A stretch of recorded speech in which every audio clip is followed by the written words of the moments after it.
Welcome back, everybody. My name is Nick. This is Swiftful Thinking. And in this video, we're going to look at how to use the Lottie SDK in SwiftUI. So Lottie is made by Airbnb. They wanted a really easy and performant way to put animations in their app. And the solution they came up with is Lottie Animations. So this is a framework for displaying Lottie animations in your app. And it turns out that this is arguably the easiest way to add animations to your app. I think almost all of the big companies now are starting to use Lottie for the animations. If you were to talk to somebody who's in animation, they would tell you that almost all of the animation software now has a way to export animations as Lotties. So this is like incredibly popular in the animation industry, and most animations that I'm putting in my app, if I'm not doing it programmatically in code, I'm doing it with Lottie. So in this video, we're going to take a look at how to implement the Lottie SDK in SwiftUI, how we can customize the implementation a little bit, for example, different playback speeds or playback behaviors. And then we're going to look at actually on the Lottie website, there's a library of pre-made Lotties that we can use. And so in this video, we're going to take one of those, import it into our app, and play around with that as well. Let's jump into Xcode, let's import Lottie, let's play around with some animations.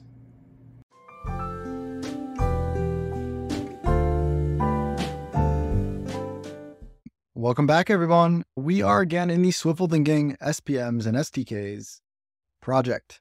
This one, we're going to look at the Lottie SDK, which is going to be basically for adding animations into our app. I'm going to right click and create a new group. Let's call this animations. And let's right click, create a new file, SwiftUI view, and let's call this one Lottie Bootcamp. Click create. All right, let's start by adding this Lottie SDK to our project. I'm going to go to Google. Let's type in Lottie SDK SwiftUI. So first and foremost, the reason I've not covered this sooner is because it did not actually support SwiftUI until September. So previously we had to do the UI view representable approach, which was very annoying, kind of hard to work with. So super hyped that the team has created a native SwiftUI component for using Lottie animations. I'm also going to note here, as you guys can see, Lottie is actually made by Airbnb. So it's got a whole team behind it. This is a very stable, well-known SDK here. Lottie is for adding animations into your app. If we go to Google and we type in LottieFiles, there's actually a website that I don't know if it's by Airbnb or not. It might be, where there's basically a public library of animations that either you can create animations yourself or you can download other people's animations. If I go to LottieFiles.com and I search for some animation, let's just say maybe star, there's a whole library of animations that other people have already made. And you just have to give them credit to use these free ones in your app. Some of these are paid, like this one is premium. You can also create your own. But these are really awesome because a lot of these animations are too difficult to do and not worth our time to build these in native SwiftUI code. So instead, we can use some of these pre-built ones or hire an animator to build a Lottie file. Some cool things about these Lottie files is that they are customizable. So you can like change the color scheme on a lot of them. Not all of them, you can change all the colors, but some of them you can change colors. And then you just download the file when you're ready. So before we actually download a file, let's get this into our app. So I'm going to come back to the GitHub. Let's come up here. Let's copy the URL. Let's go back into Xcode. Let's go to my project here, my project package dependencies. Add a dependency, Lottie. Let's go 4 less than 5. Import, add package. I guess this is a slightly larger SDK, being that it's taking a little longer time to install into this project. I will say basically anytime that I'm adding animations to my app now, it is through Lottie. This has become the front runner of all animations, I think, on iOS platforms and also on Android. Which I should actually note, right, that Lottie works on Android and iOS. So we could have the same animation team create, one animation and then deploy it on both Android and iOS. All right. So coming back to my project here, let's go to Lottie Bootcamp. Let's import Lottie, and it's actually really easy to use. We just need a Lottie view. There's a bunch of completions here, and it depends what kind of file you're using. So most files are .json, so JSON, but some of the files, the newer ones, are .lottie. So this is Lottie's new format. This is the generic old format. So most animations are in this format, but this format, I believe, is more performant and smaller files. So if you have the option, the .lottie is probably better, but most of the animations you're going to see are in .json. The reason I'm bringing that up here is because when you create these, you can see some of these say load.lottie file and some of them don't. So the ones that say load.lottie are only going to work for the .lottie, but most of them, again, are not. So most of the time I'm using one of these other completions here. Unfortunately, at this time, the load.lottie are all asynchronous. So there is a little bit of loading time to open up the .lottie file. And for that reason, I actually most of the time prefer the JSON because there's a synchronous completion here. There is no async method in this completion. Let's just go with the old school Lottie view with animation because I think that is going to be the more common for most people. I click the period here. There's where do I want to load this from? I can load it from data. Most commonly, we load from a bundle with a name. I'm going to call .named here. And you can change the custom bundle, but the default bundle is your app bundle, which I think most people probably just work with the default bundle. And let's add a file to our project. So I'm going to go back to the library here and let's find one that we like. And let's go with the one that I clicked on before. This one here. Shout out to Taiki for making this awesome animation. Let's go ahead and download it. Click download. Well, I guess we got to click save to workspace. They changed the UI of this website a little bit. All right. And here we can see that we can download the JSON or the optimized JSON or the .lottie. So if I'm really concerned about performance and I'm really concerned about file size, I'll do the .lottie. But remember that .lottie has that asynchronous loading. And I don't like that. Even though it's a really fast async call, I'm still not a fan. So most of the time I'm going with one of these two here. Most of the time I'm going with the optimized JSON.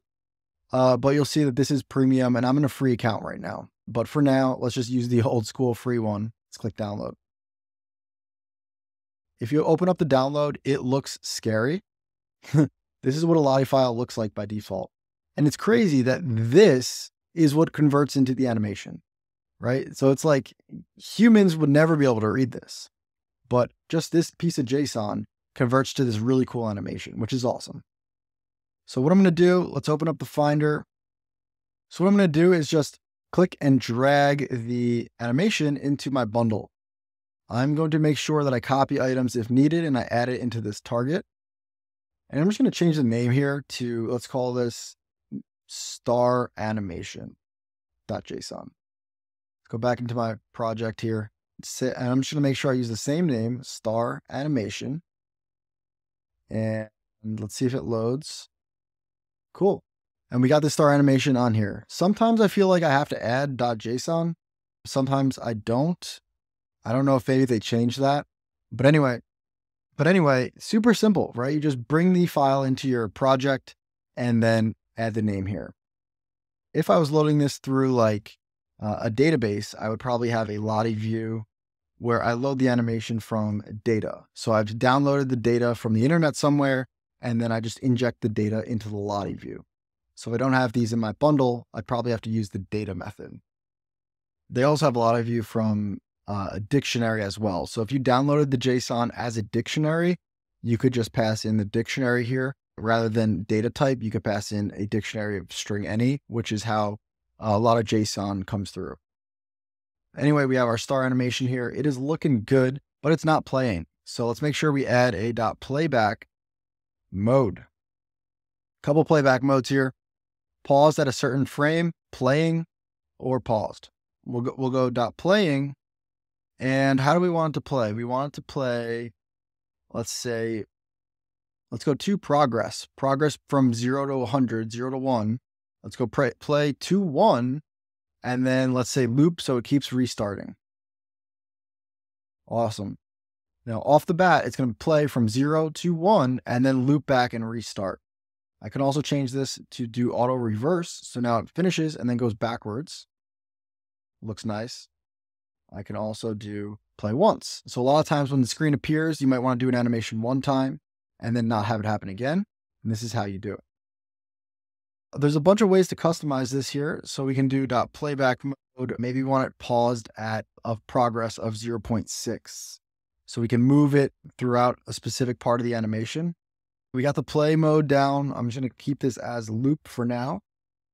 Two final things that I like to use with the Lottie view is there also is a .animation did finish.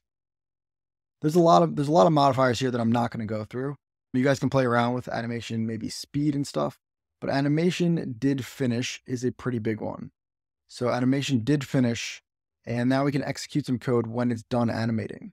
So a lot of times in your app, you might want to go to a screen. Maybe we have like a play once, it animates, and then when it's done animating, we execute some code. We go to the next screen or something like that. Super convenient that they give this to us out of the box. The last thing is, just like images, a lot of times we have like aspect fill, scale to fill, scale to fit. You can do that here. It's not out of the box, but you can call .configure.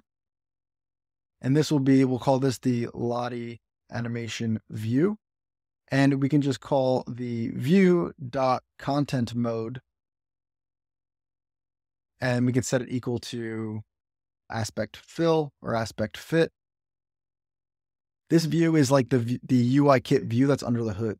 So on here, there's actually a lot of stuff that we can actually start to customize inside the Lottie.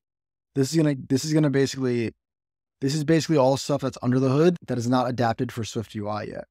There's a lot of really niche customization you guys can do in this closure here. But generally for me, it's just the content mode of aspect fill or aspect fit. I think another popular one might be the rasterization when idle. Some people set that to true or false.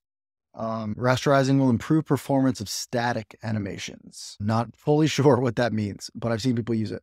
I'm going to comment that out for now. Last thing before I wrap up this video is basically just, if I was going to use this in an actual app, how would I go about using this Lottie view? And if you followed this course, when we made our image loading, we made a struct specific to loading this image, and then we wrapped it in a generic image loader struct.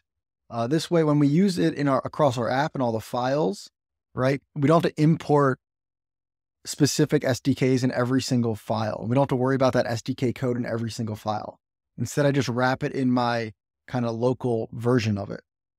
We're going to do the same thing for Lottie, and I would recommend doing this in your app as well. So let's call this struct like the Lottie helper view. I can't call it Lottie view because this is already called Lottie view. Lottie helper view. And then let's inject all of this customization into the Lottie helper view. So firstly, Lottie view, we'll say var file name of type string. I'll set it equal to this for now. And then I'll pass in the file name. And you guys can customize this how you want. This content mode is of type UI view.content mode. So I'm just going to say var content mode of type UI view.content mode. I'll start at .aspect fill as scale aspect fill to start. Make this the content mode. To progress, oftentimes I play to 1. I feel like almost all animations, you just play them through, but the loop mode might change. And so here I'll do var play loop mode of type Lottie loop mode, and we'll start equal to play once by default. Pass that in here, comment this out, and then we'll just have here on animation did finish, which is a function that returns void. And we'll make it optional, set it equal to nil to start. Call this from this closure here. Cool. So my Lottie view is working, but anywhere in my project now, if I want to create a Lottie view, I'll just create a Lottie helper view, and I will just customize the file name, the content view. All right, now you guys know how to use Lottie in SwiftUI. There's more customizations. If there's a lot of likes on this video, maybe I will go into some more advanced customizations here and play around with some more advanced animations. I think generally speaking, almost all animations, we're basically just loading from the bundle or loading the data. And then we set the aspect ratio and we play it through or play it on a loop. And that's kind of the whole gist. Super convenient now. just like 5-10 lines of code that we get these animations in our app. Thank you guys for watching. As always, my name is Nick. This is Swiftful Thinking, and I'll see you in the next video.